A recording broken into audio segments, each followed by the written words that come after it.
Szanowni Państwo, tą jakże piękną, a zarazem jakże krętą drogą zjeżdżamy w dół do miejscowości Dingacz-Borak, by spotkać się z Państwem i odpowiedzieć na Wasze pytania. A partnerem tego spotkania jest karta i aplikacja Zen.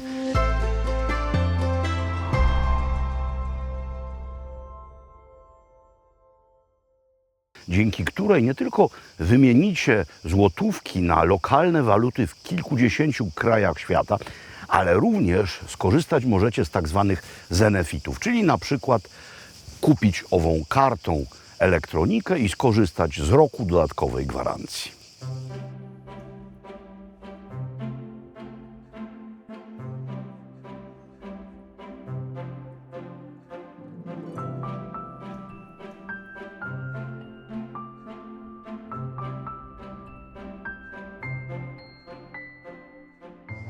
Dalmatyńska Kucia, Konoba Braenowicz i Mate Braenowicz i Joško Braenowicz, niż to se u vas ne promijenilo. Sve funkcionira kako to bilo. Sve isto, uvijek isto. Viki u kuhinji, Hrana, Viki u kuhinji, majka u kuhinji, ti da. loviš ribe, a ti si frontman. Logistika. Logistika. To. Dobra sezona, počela se dobro. Pa je, super. Imamo dosta gostiju, stari gosti uvijek se vraćaju, poznaju dobru kvalitetu, dobru ribu, To je to. to je to. To je to, to je to, to je to. I gospodin Robert se vraća stalno. A, ja se vraćam stalno zbog toga što znam gdje se si dobro dobro jede. jede. I to pije. je- Dobro vidi. I dobro pi. Imam malu molbu, male pitanje. Uzmimo jedan stol, imamo tu neku priču pitanja i odgovori ili možemo tamo, a vi međuvremeno možete staviti Malo nešto ćemo za degustirati hranu. malo i hrane. vidjeti. Odlično. Ono što mi pripremamo u Super. našem konobniku. Super, chwala Wam. Evo, hvala. Drodzy Państwo, no więc wszystko jest umówione. Tutaj się wiele rzeczy nie zmieniło, czyli tak, Państwo Braenowicz, Wiki gotuje, syn Joszko łowi ryby. Tu są zawsze dzikie ryby, a jakie? No to akurat takie, jakie zostaną wyłowione. Mate działa winiarsko również. No i w ogóle to jest wspaniałe miejsce nie tylko ze względu na widok, ale za mną, ale również ze względu na widok, który przed nami jeszcze na to, co ląduje na stołach. No więc tak, szanowni moi, pytania zadane wcześniej. Dzisiaj, kiedy to oglądacie, to my będziemy gdzieś po bezdrożach Bośni się poruszać. No i nie wiemy, czy będzie zasięg. Mamy tylko plan taki dość delikatny, więc postanowiliśmy to zrobić po prostu dzień wcześniej. Zebrało się pytań i odpowiedzi mnóstwo. Pozwólcie, że najpierw odpowiem, a w zasadzie nie odpowiem na pytanie, tylko opowiem o rzeczy, która mnie niezwykle uderzyła ostatnimi czasy, która dotyczy mnie, ale w ogóle naszego świata. Otóż pojawiają się w internecie przypisywane mi słowa haniebne i idiotyczne o brudzie, który ma rzekomo dotyczyć polskości, którego nie da się zmyć. Parę razy już publicznie dementowałem, jakobym ja to powiedział. To się pojawiło z 2 lata temu. Myślałem, że jest spokój, ale to ponownie wybuchło. Ludzie ponownie sobie to podają i cytują. Więc chciałbym jeszcze raz, korzystając z publicznej okazji, powiedzieć: tych idiotycznych i uwłaczających ludzkiemu rozumowi słów nie wypowiedziałem. Jest to fałszywka, jest to fake klasyczny. Prace trwają nad tym, czy uda się znaleźć tego, kto to po raz pierwszy wstawił, bo prawdopodobnie ten, kto to po raz pierwszy wstawił, również to napisał. Jeśli się uda, to ten ktoś poniesie odpowiedzialność za to. A wszyscy ci, którzy to podają, muszą wiedzieć, że uczestniczą w rzeczy nie tylko karygodnej, ale również poniekąd zabronionej prawem. No cóż, to, że ktoś może wierzyć w takie absurdy, no ludzie z własnej woli niestety są tacy, którzy lubią wierzyć w rzeczy najgłupsze. Teraz już przechodzę do pytań. Bartłomiej Kotula. Panie Robercie, chciałem zapytać o historię nabycia starego Fiata Panda. W jakim był stanie? Remontuje pan w Polsce? Pokaże pan auto, gdy będzie gotowe? Gdzie będzie używane? Dalmacja, pozdrawiam z Krakowa. Panie Bartłomieju, w sprawie Pandy nakręciliśmy tutaj jeden już odcinek. On już jest gotów i w tej serii dalmatyńskiej się ukaże niebawem. Wyremontowałem go w Krakowie. Został on w Krakowie doprowadzony do stanu niemal doskonałego. To jest 20-paroletnie auto, ale to jest auto, które idealnie się tu sprawdza. Nie przyjechałem nim tutaj na kołach, gdyż to nie ma klimatyzacji, no i nie rozwija najwyższych prędkości, więc jazda tym w autostradach byłaby męką.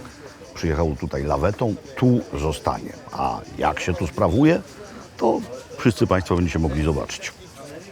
KR Bodzio. Panie Robercie, moje pytanie dotyczy języka chorwackiego. W jaki sposób nauczyć się języka, będąc w Polsce, aby na wakacjach móc się porozumieć z lokalsami? Czy ma Pan jakieś rady? No więc po pierwsze, w dużych miastach działają slawistyki. Tam również język chorwacki jest wykładany. Ja wiem, że nie chodzi Panu pewnie o to, żeby się zapisać na uniwersytet, na fakultet języka chorwackiego, ale ci, którzy ten język znają, udzielają kursów. Są również kursy online, są samouczki, są wersje takie, gdzie można się tego uczyć zdalnie. To się naprawdę da zrobić bez większego problemu, a nawet bez wychodzenia z domu. Wystarczy tylko komputer, są lektorzy, lektorki. Można się tego nauczyć bardzo prosto, zwłaszcza, że korzeń jest ten sam, słowiański, więc nie jest to bardzo trudny język do nauki dla Polaka. Karol Musiałowski. Czyli w jakim stopniu angażuje się Pan w prowadzenie przedsięwzięcia Makłowicz i Synowie? Czy może całość kierownictwa przekazał Pan Mikołajowi i Ferdynandowi? Angażuję się oczywiście, choć nie w kwestii bieżących i operacyjnych. To jest praca na jeden przynajmniej etat, a może i na więcej. I trzeba to cały czas, codziennie nadzorować. Ja, jak wiecie, zajmuję się również innymi rzeczami, więc bardziej się zajmuję tym koncepcyjnie. Jeśli mamy wymyślać jakieś dania, jeśli mamy nowe produkty wprowadzać, no to wówczas albo podsuwam tropy, albo gotuję. Potem to jest przekładane na język gotowania zbiorowego, no bo ja ugotuję dla 4 osób, a chodzi o to, żeby ugotować na przykład dla 1 000 000. To są zupełnie inne rzeczy, ale wtedy to wychodzi ode mnie do miejsca, gdzie to powstaje, z mojej kuchni. No więc tak, angażuję się, ale nie w tak zwaną operacyjną, bieżącą działalność. To chłopcy za mnie załatwiają. Zresztą nie tylko oni, bo mamy dość pokaźny i zaawansowany zespół. Karol Musiałowski, a to już drugie pytanie od Pana Karola. Drogi Panie Robercie, czy bywał i czy mieszkał Pan w Dalmacji zimą? Jak wtedy wygląda tam życie, zwłaszcza we wioskach? Jest pusto. To jest to samo, to jest ten sam problem, który dotyczy wielu miejsc na południu Europy. My przyjeżdżamy tutaj w sezonie, przyjeżdżamy tutaj wtedy, kiedy jest pełno ludzi, zwłaszcza turystów, a większość ludzi tutaj żyje z obsługi ruchu turystycznego. Co na Półwyspie można robić poza tym? Uprawiać winorośl albo uprawiać oliwki. Zatem po sezonie to pustoszeje. To miejsce, w którym siedzimy, Konoba Braenowicz, jest otwarte przeważnie od maja do końca września, albo nawet do połowy września, to zależy. Dużo miejsc otwartych jest przez pół roku, nie dłużej. No po prostu nie ma tutaj ludzi wówczas. Cały Półwysep, który ma mniej więcej 80 km długości, zamieszkuje tak mniej więcej na stałe 5000 ludzi, więc to jest mikroskala. Wioski są puste. Co ludzie robią? No jak zakończą pracę najpierw przy zbiorze winorośli, robią wino. Potem kończą pracę przy zbiorze oliwek, robią oliwę, a potem no, siedzą w konobach, grają w karty. I to jest jedyny moment, kiedy oni mogą gdzieś wyjeżdżać. Rozmawiałem wiele razy z Wiki i z Matej i oni właśnie w zimie, tak, styczeń, luty, bo w marcu już się zaczynają pierwsze prace przy winnicy. Oni właśnie wtedy jadą gdzieś za granicę, jadą na drugą półkulę, na jakieś wycieczki. Tu jest wtedy martwy sezon. Adam Jeziorczak. Dzień dobry, Panie Robercie. Jakie zwierzęta widział Pan w trakcie swoich wypraw? Czy lubi Pan obserwować dziką przyrodę? Jeśli chodzi Panu o to, że wkładam wielkie gumowe buty, takie, które mi sięgają dotąd i siedzę 2 dni na bagnach Biebrzy z lornetką i z aparatem, jedząc batony energetyczne i podglądając ptaki w tym czasie, to muszę panu powiedzieć, że tak nie czynię. Natomiast oczywiście dzika przyroda jest najpiękniejsza. Tutaj co można zobaczyć? Na co dzień można zobaczyć szakala. Jak ktoś nie był tutaj, przyjeżdża po raz pierwszy, to intryguje go i mnie również intrygowało niezwykle wycie nocne szakali. Zresztą bardzo możliwe, że i my będziemy doświadczać wycia szakali, gdyż szakale w związku ze zmianami klimatu przemieszczają się na północ i podobno są już szakale rodziny w Polsce również. No, póki co pod Krakowem jeszcze wycia szakali nie słyszałem. Tutaj to jest normalne. Wysoko w górach, w tych górach tutaj są muflony, które nie są tutaj naturalnym zwierzęciem, tylko zostały one implementowane. Podobno towarzysz Tito wydał rozkaz z poduszczenia innego z ważnych towarzyszy, by sprowadzić tu muflony. One zostały wpuszczone i hasają tam po górach. Po to, żeby było ładniej? Nie. Po to, żeby zarabiać na myśliwych z Austrii czy też z Niemiec, którzy tu przyjeżdżają i polują na te muflony. Jest to polowanie dla polowania w zasadzie, dla zdobycia trofeum myśliwskiego, ponieważ jedzeniowo mięso z muflonów to jest raczej rzecz dość niedobra. Micharak. Chciałem się zapytać, skąd pan bierze informacje dotyczące miejsc, do których pan podróżuje? Czy czyta pan konkretne książki o danym regionie? Jeśli tak, to jak je pan wybiera? Czy z polecenia od kogoś, czy może z internetu? Może ma pan jakieś historyczne książki do polecenia? Przepraszam, bo Mate patrzy z niepokojem, że nic jeszcze nie mam na stole. Mate, ja sam gotov, jeli tražiš nešto servirati, to Hoćemo donijeti sad? molim. Widzicie, prawdziwy konobar sprawdzał, co się dzieje, no i cierpiał, że tutaj siedzi gość i przy pustym stole i szklance wody. Za chwilę się to zmieni. Więc wracając, książki. Jak je wybieram? Czy z polecenia, czy może z internetu, czy mam jakieś historyczne książki do polecenia? Czy się przygotowuję? Książek historycznych do polecenia mam tysiące. Mogę panu powiedzieć, co teraz czytam, ponieważ jestem tutaj, więc czytam książkę Božidara Jezernika. To jest doskonały słoweński autor. O, chwila przerwy. Ala puno. Odliczno. Ala. No, klasyka, czyli sałatka z ośmiornicy, ryby solone, inczuny, czyli sardele, a tutaj marynowane, domowe kapary, cebula. Ponieważ nie będę mówił do was z pełnymi ustami, czasami się to zdarza, ale w tej chwili tak nie będzie, więc odpowiem. O, chwala ti puno. Gdje ćemo staviti? Dobro, tu je okej. Aha, to są papaline ili? Papaline, chwala ti. No, widzicie, jednak przerwa musi być już teraz. Tutaj do tego mamy małe rybki, papaline, smażone we fryturze. Mamy kalmarki, krążki z kalmarów, również smażone. Do tego sos tatarski, a rybia paszteta. A to je tu. I pasztet rybny, i tosty. Voilà, puno, a jeszcze do tego klasyka również wspaniała, mianowicie pryszut, ser, oliwki i marynowane małe cebulki. Voilà ti mate. Kisela cipula. Kisela cipula. To za predielo je, a i już gemišt, molim te. Jeden gemišt. Przepraszam, przerwa. Niniejszym ogłaszam.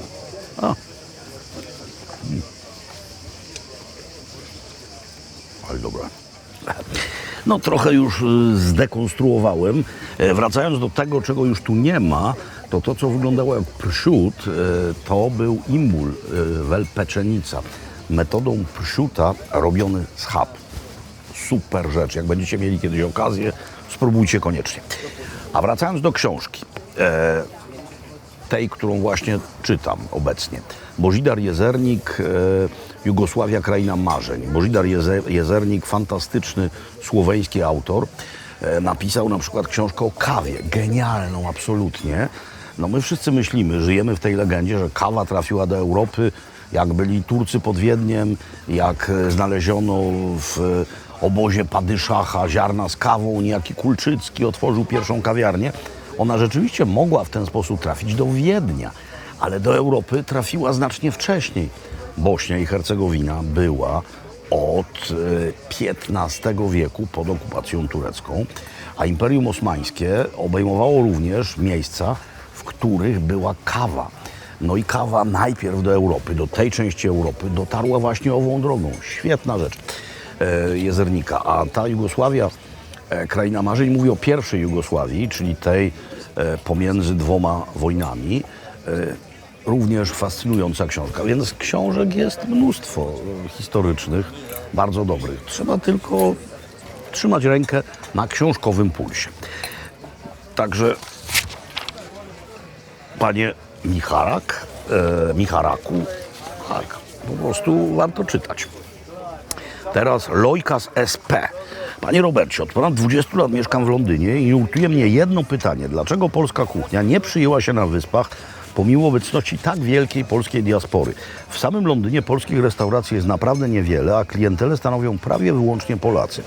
Jest to zjawisko dość dziwne, zwłaszcza jeśli porówna się to z niewyobrażalną wręcz liczbą restauracji azjatyckich, śródziemnomorskich, afrykańskich, karaibskich itd. Czy jest to wynik tego, że kuchnie środkowoeuropejskie są po prostu zbyt tłuste i nudne dla zachodnich Europejczyków? A jak to wygląda w innych krajach europejskich, jeśli chodzi o dostępność i popularność polskiej kuchni? Serdecznie pozdrawiam całą ekipę. Panowie, myślę, że tu chodzi o coś innego. Chodzi o to, że ci, którzy otwierają te restauracje w Paryżu, Londynie, Berlinie, przede wszystkim myślą o klienteli nostalgicznej polskiej na obczyźnie i podają im w związku z tym takie dania, które wszyscy znają z domu. Czyli no, taką kuchnię PRL-owsko-babciną, czyli gołąbki schabowe, bigosy i tak dalej. Natomiast jak na razie nie widziałem pomysłu, choć to się podobno zmienia, by pokazać polską kuchnię nowoczesną. Polska kuchnia jest świetna. Polska kuchnia jest bardzo różnorodna. Istnieje nowoczesna polska kuchnia oparta o składniki lokalne, regionalne. Ona ma przecież różne oblicza w różnych miejscach Polski, tylko że ludzie tak do tego, ci, którzy planują te restauracje, nie podchodzą i mają złe założenie u podstawy. No, na gołąbki pewnie sam bym czasami poszedł, jakby mnie oskoma na nie wzięła, a tęsknota i za krajem wielka. No ale to nie jest coś, czym można przyciągnąć wymagającego klienta. Zatem no po prostu złe myślenie. Złe myślenie. Przecież mamy w Polsce szefów, którzy kształcili się za granicą. Nie wiem, Michał Kuter w Poznaniu. Kapitalna, nowocześnie pojmowana polska kuchnia. Tamtejsza zupa szczawiowa mogłaby być śmiało podawana w Paryżu czy Londynie. Tylko nikt tak o tym niestety nie myśli. Więc reasumując, polska kuchnia jest dobra, ale trzeba o niej myśleć w sposób nowoczesny. Tomek.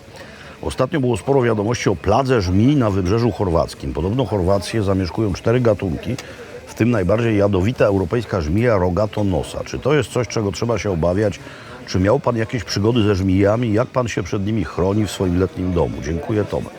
Panie Tomku, żmije nie oblegają domostw, żmije nie atakują, żmije żyją swoim żmijowym życiem i raczej starają się, by to życie miało jak najmniej wspólnego z życiem człowieka.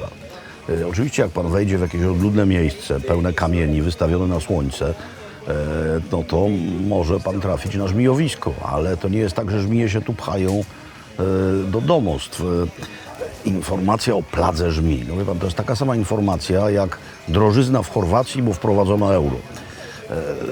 Akurat ceny się nie zmieniły tutaj z powodu wprowadzenia euro, tylko zmieniły się dlatego, że mamy inflację i wszędzie się na świecie zmieniły, podrożały. Akurat tego pilnowali, no więc to jest taki, wie Pan, łatwy internetowy przekaz. No, paragony grozy, no to są tego typu Zawsze coś w internecie trzeba krzykliwy tytuł wymyślić, żeby przyciągnąć czytelnika. Plaga żmij. Widzi pan gdzieś tu jakieś żmije wokół nas? Nie. Są, oczywiście, że są. Nie chronię się przed nimi w żaden sposób. Dobar dan. Dobar dan. To nie do mnie. Następne pytanie. Tomek. Wielokrotnie widzieli, to może ten sam Tomek. Wielokrotnie widzieliśmy, że na chorwackim wybrzeżu wchodzi pan boso do wody. Czy jeżowce i inne skorupiaki są realnym zagrożeniem, czy jednak nie trzeba obawiać się pokłucia stóp w wodzie? Dziękuję, Tomek. A to ten sam pan Tomek. Pan Tomek się obawia różnych rzeczy. Żmi rozumiem, jeżowców też rozumiem. Gdyż trzeba na nie uważać, bo one są. Nie wszędzie, ale są. Dlaczego ja wchodzę boso do wody? Prawo mimikry. Ja po prostu muszę robić tak jak miejscowi, jak chcę być jednym z nich. No więc skoro oni wchodzą bez butów, to ja najczęściej też wchodzę bez butów. Ale są miejsca, gdzie wchodzę w butach, bo są takie miejsca do kąpieli, że jeżowcy jest pełno, to widać. Więc trzeba zachować rozsądek i penetrować dno oczyma również. Lepiej w butach, jak ktoś chce się oddać tylko kąpieli, nie myśleć o niczym innym.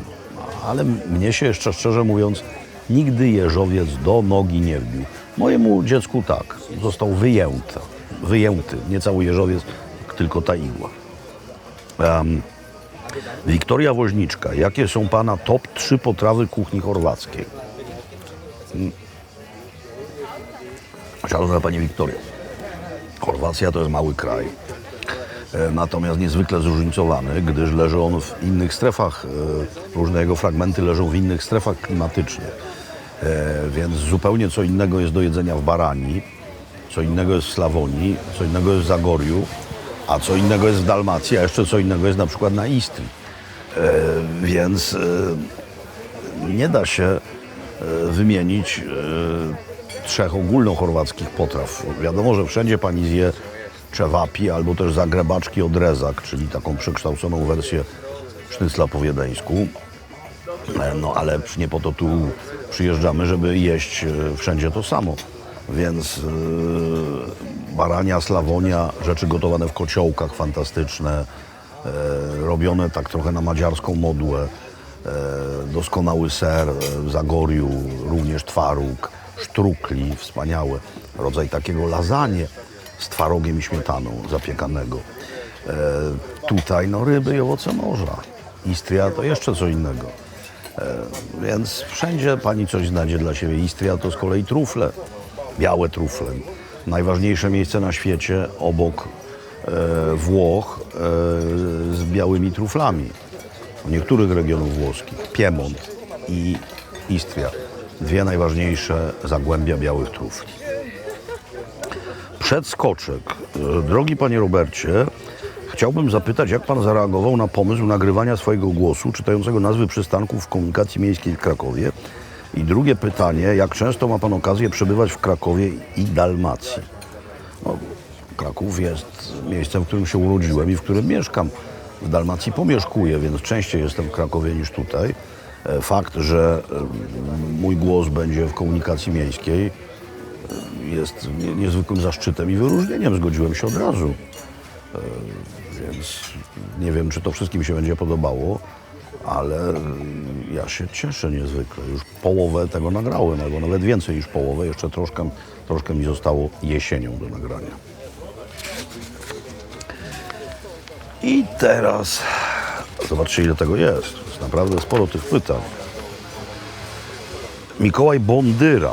Kiedy będziemy mogli zobaczyć pana w Alfie? Już dawno był odcinek ze Stelvią, w międzyczasie była Tonale, ale brakuje Alfy. Panie Mikołaju, niedługo będzie odcinek wczesną jesienią. Będzie odcinek poświęcony Alfie. Już jest nagrany, więc proszę cierpliwie czekać. Jeszcze nie mogę uchylić rąbka tajemnicy, ale będzie to dla wszystkich alfisti gratka, dla mnie również. Beata Stańczyk. Dzięki panu wspólnie z partnerem odkryliśmy Dalmację i pokochaliśmy to miejsce. Nasuwa się pytanie, jak reaguje pan na nieproszonych gości kręcących się w okolicach pana domu? Pani Beato, nie reaguję. No co, nie założę pól minowych, Wioska jest ogólnie dostępna i dopóki nikt nie puka do drzwi nieumówiony o godzinie 6 rano, czy 10 wieczór, czy też o jakiejkolwiek innej porze, bo przecież mogę być w gaciach albo nawet bez gaci, no mogę odpoczywać, oddawać się czemuś, a nie umawiałem się na spotkanie, to dopóki nikt nie łomocze do drzwi, wszystko jest okej, no. No i w zasadzie tyle, no. Tu zaszła zmiana, mówię o stole. Teraz pierwsze skrzypce gra owa ryba. Kirnia, ryba z rodziny strzępielowatych, z rusztu, elegancko nacięta, z niezwykle chrupiącą, gorące, skórką. Bardzo ją lubię, ona jest wilgotna i tłusta. Do tego mamy krewety, do tego mamy ziemniaki z blitwą, a jakże. No i mamy jeszcze risotto nero di seppia, czyli cyrni risot, czyli ryż na bazie sepi oraz atramentu z tejże. No ale mamy też pytania, a ja jako człowiek obowiązkowy najpierw odpowiem na kilka, a potem zajmę się konsumpcją. No więc kolejne pytanie. Marcin Korus w tym roku po raz trzeci planuje wejść na najwyższy szczyt Pelieżca Sveti Ilia. Czy będzie kiedyś w programie relacja z niego? Przepiękny widok na Ore Beach, pobliskie wyspy Korczula, Chwar, komuś się włączył alarm, ale zaraz się wyłączy. Pobliskie wyspy Korczula, Chwar, Mliet, dzikie konie na górze, niezwykła przyroda. Panie Marcinie, żeby był odcinek stamtąd, ja musiałbym tam wejść. A to jest dość wymagająca rzecz. Od razu przestrzegam tych wszystkich, którzy nie są tak jak pan Marcin zaawansowani w chodzeniu po górach i świadomi. Szczyt nie wydaje się wysoki, gdyż ma niecałe 1000 metrów, ale jest o tej porze roku bardzo gorąco. I wchodząc tam nieprzygotowanym, tam nie ma powyżej pewnego poziomu, powyżej pewnej wysokości, nie ma już ludzi, tam nikt nie mieszka. Wchodząc tam bez odpowiedniej ilości wody, w złym obuwiu, to a propos pytania poprzedniego, plagi żmij, nie było żadnej plagi, żmije tam zawsze były, no po prostu żmije tam mieszkają, żyją, więc trzeba mieć odpowiednie obuwie, dużo wody. Zdarza się niestety niemal co roku, że miejscowa górska służba znosi stamtąd ludzi, często już bez oznak życia. Najczęściej naszych rodaków, którzy idą tam w południe. No co, ja ze szwagrem nie takieśmy rzeczy robili. Trzeba być odpowiedzialnym, więc gratuluję panu, panie Marcinie. Poproszę o zdjęcia z tej wyprawy. Wiem, że tam jest pięknie, widziałem.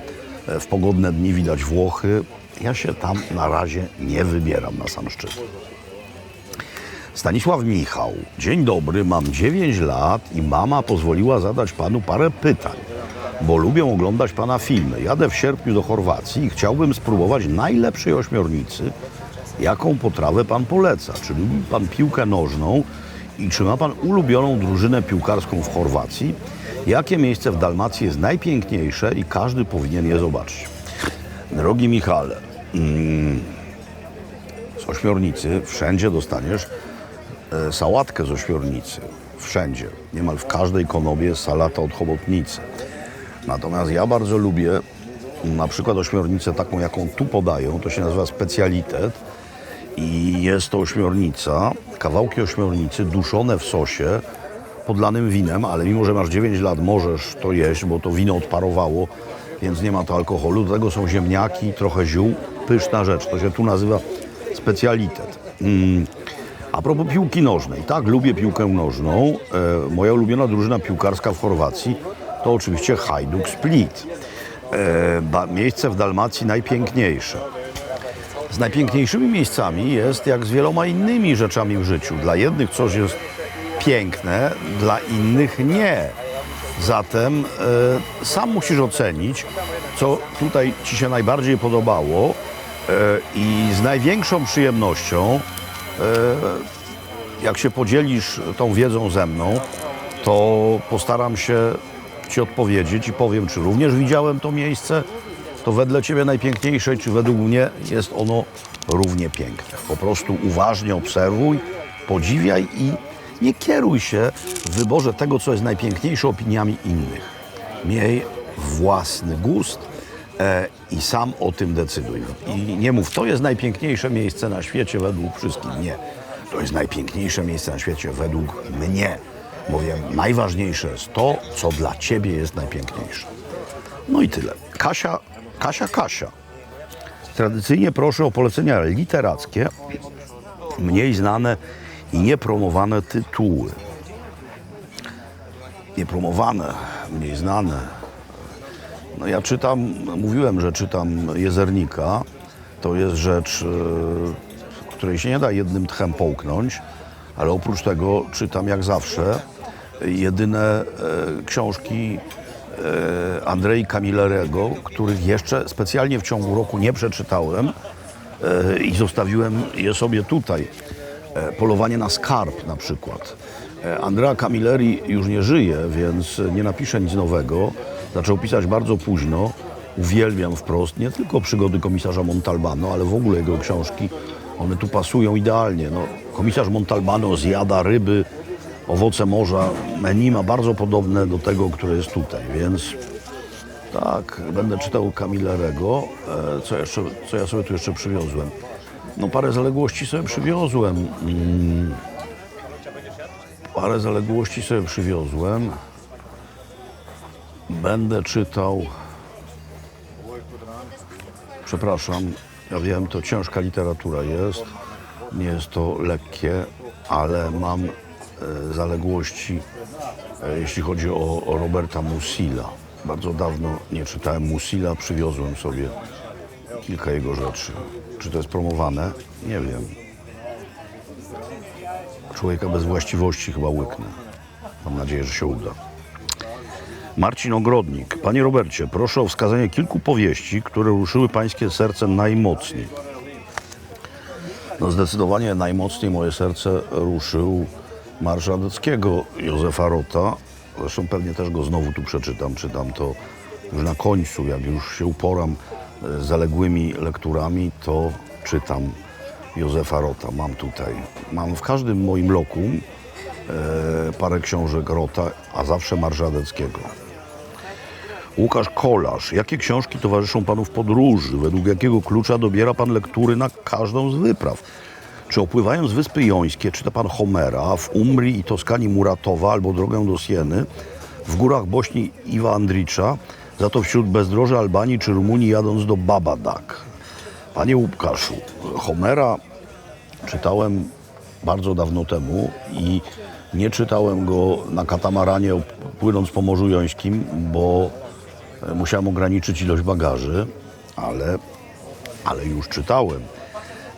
Muratowa posiadam również czytałem. To są niezwykłe książki. Cieszę się, że Pan o tym wspomniał. To są wspaniałe rzeczy. Tak, czytałem i to raczej lektura Muratowa mnie zainspirowała do tego, by pojechać do Umbrii i do Toskanii. Iwa Andricza tutaj mam, Most na Drinie mam. Zresztą to jest bardzo ciekawa historia. Jakże ten Iwo Andricz nie pasuje do dzisiejszego pojmowania świata nacjonalistycznego. Był on, pisał po serbo-chorwacku, ale o sobie mówił, że jest Chorwatem, mimo że również przyznają się do niego Serbowie, a może przede wszystkim Serbowie.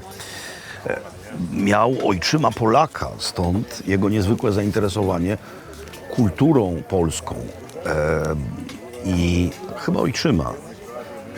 Tak, wychowywał go w każdym razie żołnierz austriacki, który był Polakiem, który trafił do Bośni. Stąd potem był w Krakowie. No i wychodził daleko poza dzisiejszą definicję, jakże prostą i trochę tępą narodu. No, podobnie jest to a propos teraz Bożidara Jezernika i tego, co czytałem wcześniej, mianowicie Svetozar Boroewicz von Bojna, feldmarszałek armii austro-węgierskiej, który był prawosławny, ale mówił o sobie, że jest Chorwatem. I kiedy powstała SHS, czyli Królestwo Serbów, powstało SHS, Królestwo Serbów, Chorwatów i Słoweńców, on oczywiście zgłosił się do armii nowo powstałego państwa, ale go nie przyjęto, gdyż dominowała narracja serbska, a on nie dość, że mówił o sobie, że jest Chorwatem prawosławnym, co się wielu nie mieściło w głowie, to jeszcze dowodził wojskami austriackimi, czy też współdowodził w czasie wojny austriacko-serbskiej, więc zmarł w zapomnieniu w Austrii. Wiecie, świat niestety nie zmierza w dobrą stronę. Następne pytanie. Dorota Dom. Czy po zmianie ekipy w TVP w zeszłym roku zgłoszono się do Pana z propozycją powrotu do TVP2 i nagrywania kolejnych programów? Odbyłem pewną kurtuazyjną rozmowę, ale no po co ja mam wracać do telewizji, skoro mi tu tak jest dobrze? Czy ja w telewizji mógłbym robić to, co ja robię teraz? Czy ja mógłbym odpowiadać na Wasze pytania? Czy ja mógłbym mieć bezpośrednio od Was akcje i reakcje? Czy ja mógłbym robić tam, gdzie chcę, tak jak chcę? No nie, no więc po co mi to? Nie wykluczam tego, że zrobię coś kiedyś dla telewizji, ale w tym formacie, który mam w YouTubie, chcę na YouTubie pozostać. Słońce w sposób przepiękny i spektakularny schowało się za Świętym Ilią, potem schowa się w morzu. Ileż to pięknych strof poetyckich nakręcono o zachodach słońca. No mnóstwo, a ja niestety pamiętam tylko jedną rzecz. Pochodzi z książki Edmunda Niziurskiego Sposób na Alcybiadesa. No więc trudno, powiem wam ten wiersz, bo to jest jedyny wiersz o zachodzie słońca, jaki pamiętam.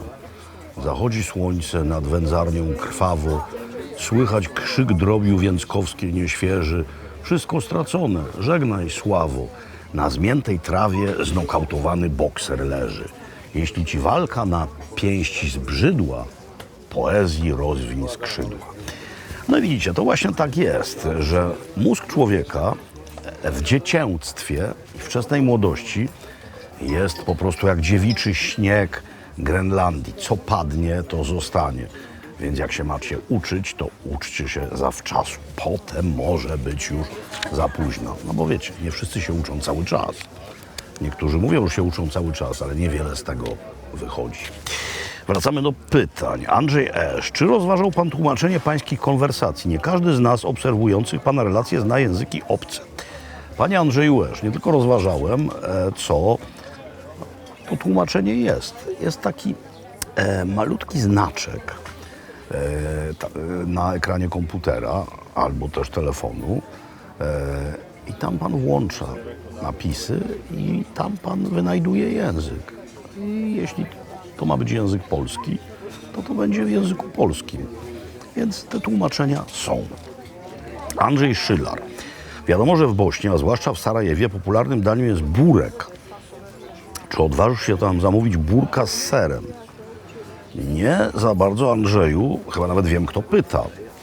Andrzeju, chyba nie zrozumiałem twojego dowcipu, że burek, nie, że pies z serem, że burek to pies. No, dlaczego mają nie robić w Bośni dobrego sera? Słuchaj, zadzwonię do ciebie potem i mi wytłumaczysz. W każdym razie, odpowiadając na to pytanie tak po prostu z marszu, to mogę ci powiedzieć, że tak, wiele razy zamawiałem burka z serem. No, o co może tu chodzić? Tu jest jakiś myk. Tu musi być jakiś myk. Nie wiem, przemyślę.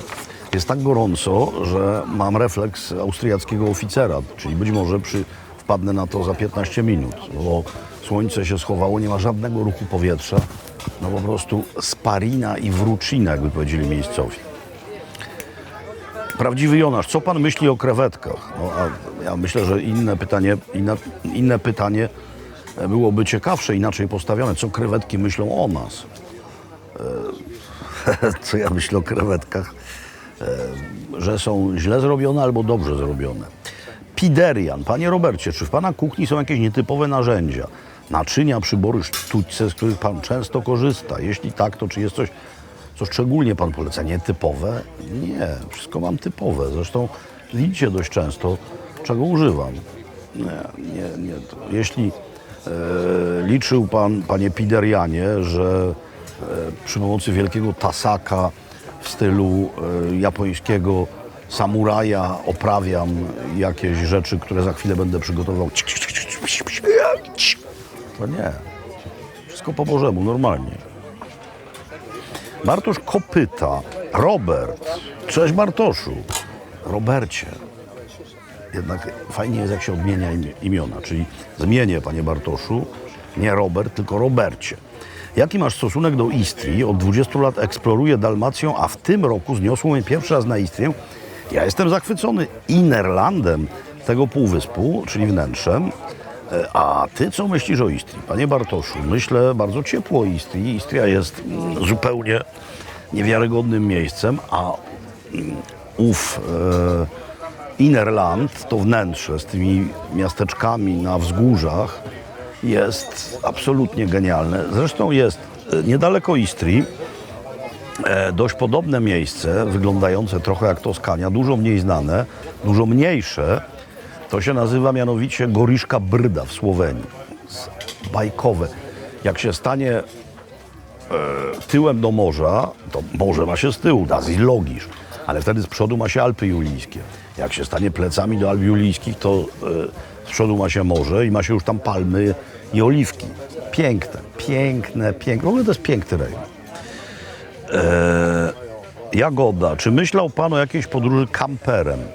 Pani Jagodo, proszę się nie gniewać, nie myślałem. Ja rozumiem, że ludzie są różni i różnym ludziom się różne rzeczy podobają. I rozumiem, że komuś się może podobać podróżowanie kamperem. Natomiast mnie się podróżowanie kamperem mi się nie podoba. Z bardzo prostego powodu. No, jechać w miejsce, gdzie jest 300 innych kamperów, wydaje mi się dość bez sensu. Jeśli kamper w ogóle jako taki wchodziłby w grę, to Skandynawia. Tam się można rozbijać na dziko i można tym kamperem w dowolnych miejscach stacjonować. No, a tutaj nie, co jest zrozumiałe, bo tych kamperów jest mnóstwo, więc się jedzie kamperem tam, gdzie są inne kampery. To mi trochę w tym nie pasuje. Ale oczywiście rozumiem, że dla wielu ludzi jest to sposób na życie. Że ludzie sobie tak spędzają wakacje, a w dodatku tak emerytury spędzają, że wyruszają kamperem w miesiącach, kiedy już nie ma tłoku, nawet zimą jeżdżą. To rozumiem to. Mają wtedy tam wszystko to, czego potrzebują. Tylko nie jest to dla mnie. Przynajmniej na razie. Dalej. Waprew. Dzień dobry. Zapytam ponownie, dlaczego nie skosztował pan pad thaja w Tajlandii? A skąd pan wie, że nie skosztowałem? Być może nie pokazałem go, natomiast skosztować kosztowałem. Pad thai nie jest instatu nascendi daniem tajskim, w tym sensie, że nie wypływa to danie z żadnej tradycji, wypływa ono z konieczności. Kiedy był niedostatek ryżu i kombinowano wtedy dania z makaronem ryżowym, bo mniej ryżu potrzeba do zrobienia makaronu ryżowego niż ryżu, żeby zjeść sam ryż. No i klasyfikowano tę kuchnię tajską, żeby zrobić jakąś klasyfikację, żeby zrobić jakiś spis tych dań. Wymyślono to danie. No i jest to danie trochę sztuczne, ale jadłem je. Może być wspaniałe, więc nie mam nic przeciwko pad thajowi. Więc waprew skosztowałem. Nawet powielokroć. Do widzenia. Dziękujemy. Do widzenia i powodzenia. Do widzenia, dzięki. Był bardzo mocno reprezentowany stolik śląski obok. W ogóle jest tu sporo rodaków, no. Ale wiecie, na tym półwyspie jesteśmy bardzo mocno reprezentowani. I właśnie tu było pytanie, które nie wiem czemu na nie nie odpowiedziałem. A propos tego, co przegapiłem. Dariusz W. Panie Robercie, jak pan myśli, co jest przyczyną, że choć jesteśmy czwartą co do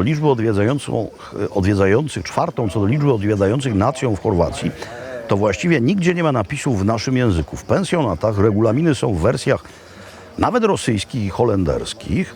Przed miejscowościami stoją tablice powitalne nawet w 6 językach, ale nigdy w naszym. To samo jeśli chodzi o menu. O co w tym chodzi? Bo wygląda to na rodzaj ostentacji. Jak pan to odbiera? Panie Dariuszu, nie wiem jak jest w całej Chorwacji, ale tutaj menu w wielu miejscach jest również w języku polskim. Co najmniej w kilku konobach menu już od ładnych paru lat są po polsku, jadłospisy są po polsku, a że gdzieś są napisy tylko po angielsku, czy też po angielsku i po niemiecku, a nie ma po polsku, no nasze języki są podobne, więc piwo jest tak samo w chorwackim i polskim, woda jest tak samo, wino jest tak samo, więc to są rzeczy zrozumiałe dla Słowianina, a niezrozumiałe dla Anglika. No więc nie widzę w tym żadnej ostentacji. Nie widzę.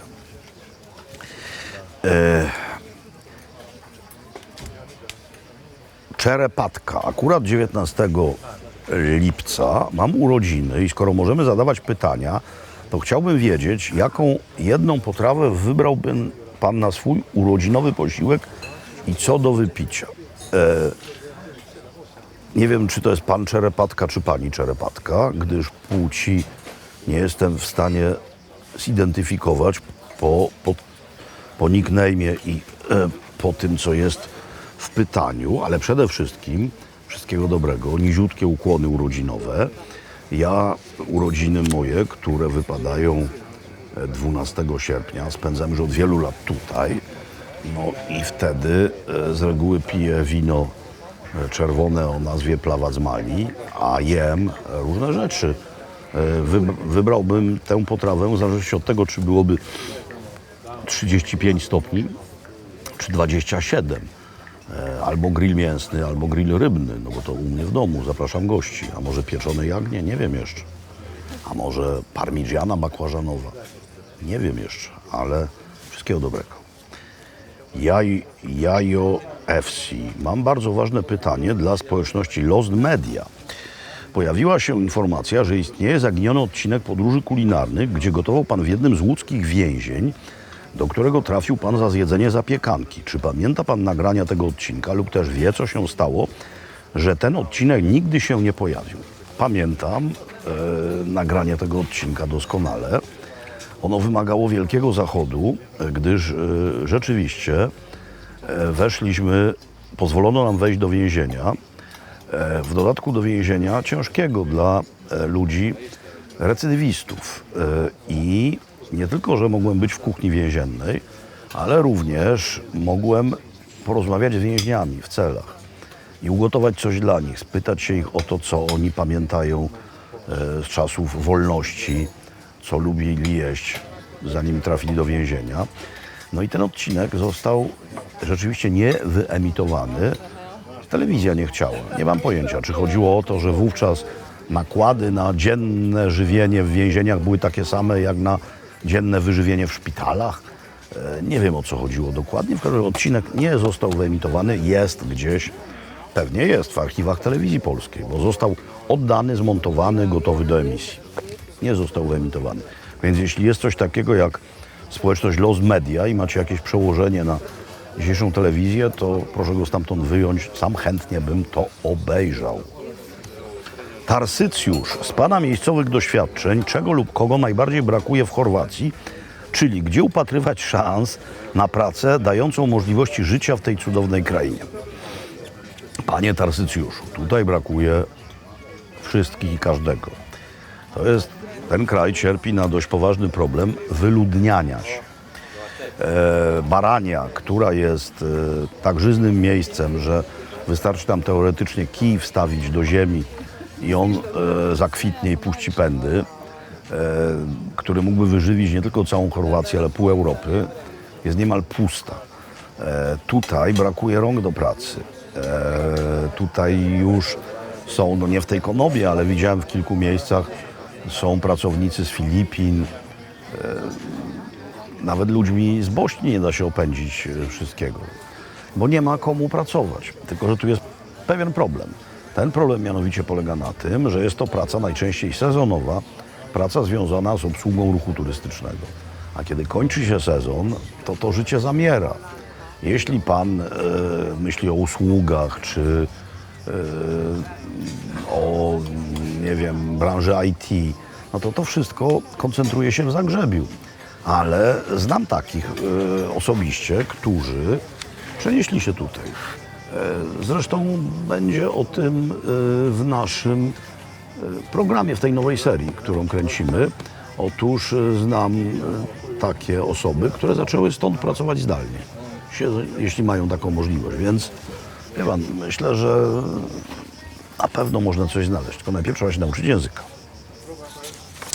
i pogodzić z pewnymi miejscowymi dolegliwościami, które dla nas są dolegliwościami, dla miejscowych są codziennością, takich, że specjalista nie przyjeżdża, żeby coś naprawić bardzo długo, bo go nie ma, że czeka się na coś, że poczta jest otwarta przez 15 minut i tak dalej. No, południe, jak człowiek z tego pędu, w którym my żyjemy, wysiądzie, to odnajduje się tu doskonale.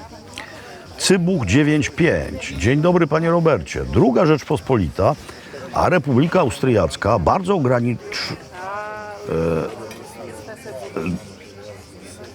jeszcze raz, bo źle interpunkcję postawiłem.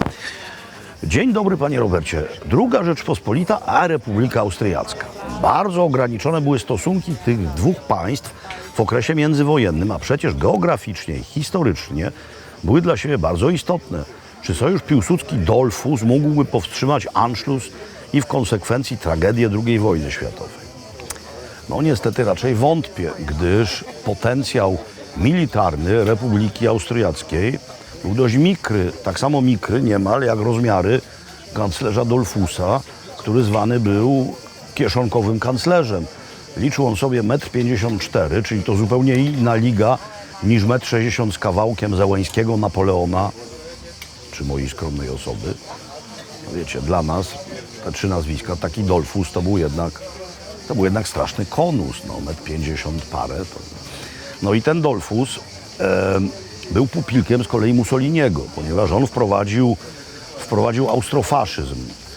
On się różnił od... My w ogóle mylimy faszyzm z nazizmem. Faszyzm był czymś innym włoski niż hitleryzm i nazizm. Wprowadził taki austrofaszyzm, który był bardziej znacznie katolicki w swoich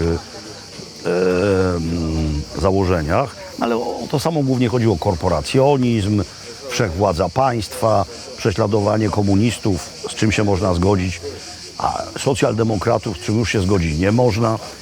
No i Duce pieścił tegoż kieszonkowego kanclerza, ale został on zastrzelony przez niejakiego Otto Planetę, który był z kolei agentem hitlerowskim. No i potem na stały czas już Szuszniga, który z kolei charakteryzował się tym, że bez przerwy jarał szlugi. Więc się zgodził bardzo szybko w Berchtesgaden podpisać Anschluss, bo Hitler był znanym wrogiem nikotynizmu i mu zabronił jarać tam w jego otoczeniu. Ale cóż by zmienił sojusz Polski z Austrią? Nic. Była jedna szansa na zmianę sytuacji w tej części Europy, to był sojusz polsko-czechosłowacki. Gdyż Czechosłowacja miała bardzo poważną armię, Hitler przecież poważył się na wybuch II wojny, na rozpętanie II wojny światowej dopiero po tym, jak zajął Czechosłowację i zakłady Szkody, zwanej u nas Skodą, bo to była najlepsza fabryka uzbrojenia wówczas w całej Europie. No ale myśmy z Czechami byli straszliwie pokłóceni. Najpierw Czesi zbrojnie weszli do nas, kiedy jeszcze granice się nie ukształtowały, a myśmy walczyli z bolszewikami. Doszło nawet do jakichś miejscowych masakr.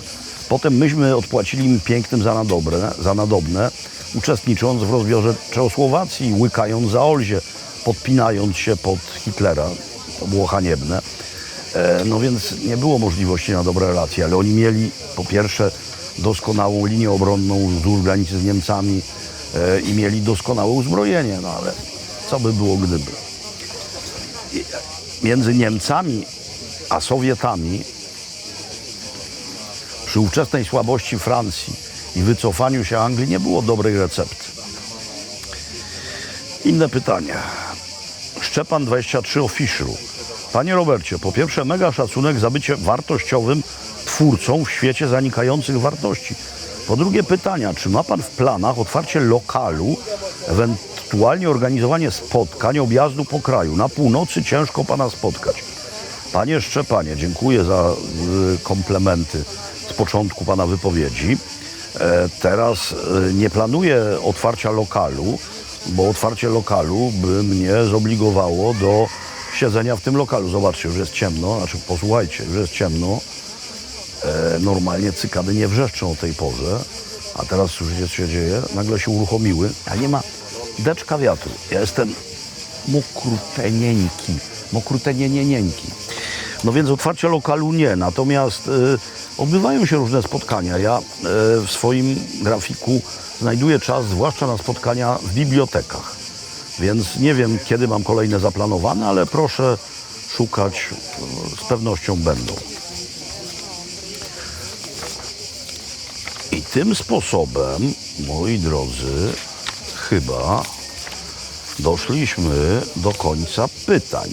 Oczywiście z kronikarskiego obowiązku powiem Wam, że najwięcej pytań było o to, czy wybrałbym się lub chciałbym się wybrać do Nicei, Marsylii, na Lazurowe Wybrzeże, do USA, Chin, Szwajcarii, Japonii, Korei, Kanady, Malediwy, Sheffield, Krakowa, Bułgarii, Turcji, Ameryki Środkowej, Egiptu, Kalisza, Rumunii, Danii, Słowacji, województwa polskiego, na ziemię Franciszka Józefa. No więc wszędzie tam bardzo chętnie bym się wybrał.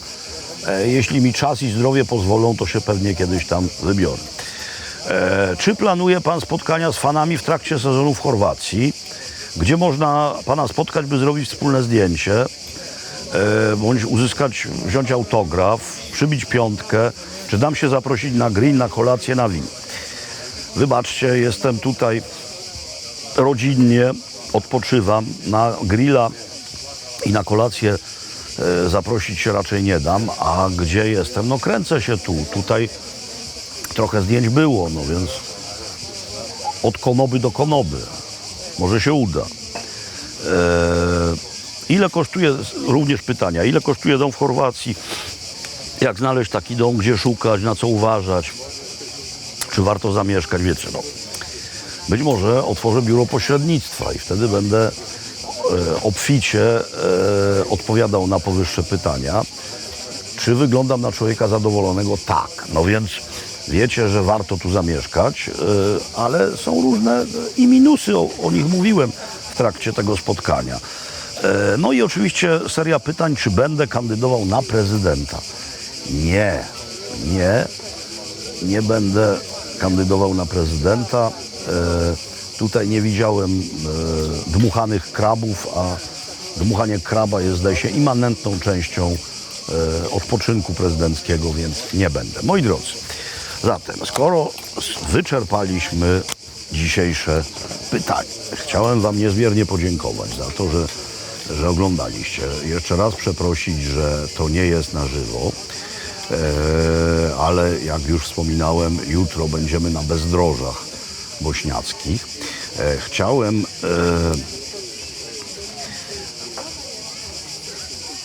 Chciałem podziękować Wam za to, że jesteście. Fakt, że ja dostaję tyle pytań, ale i nawet nie na wszystkie mam możliwość odpowiedzi. Jest dla mnie, wierzcie mi, nie jest to czczy komplement, jest dla mnie paliwem, jest tym, co mnie napędza, jest tym, co sprawia, że chce mi się żyć, a nam chce się pracować, bo to jest wspaniałe. Jeszcze raz dziękuję partnerowi dzisiejszego naszego spotkania, czyli firmie Zen, aplikacji karcie Zen.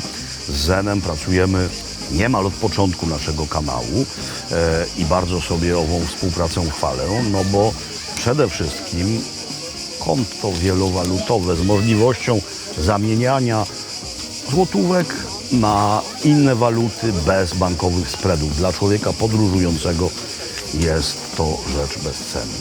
No i na koniec dziękuję Wam, że jesteście i życzę Wam równie wspaniałych cykad, jeśli tylko o takowym dźwięku marzycie.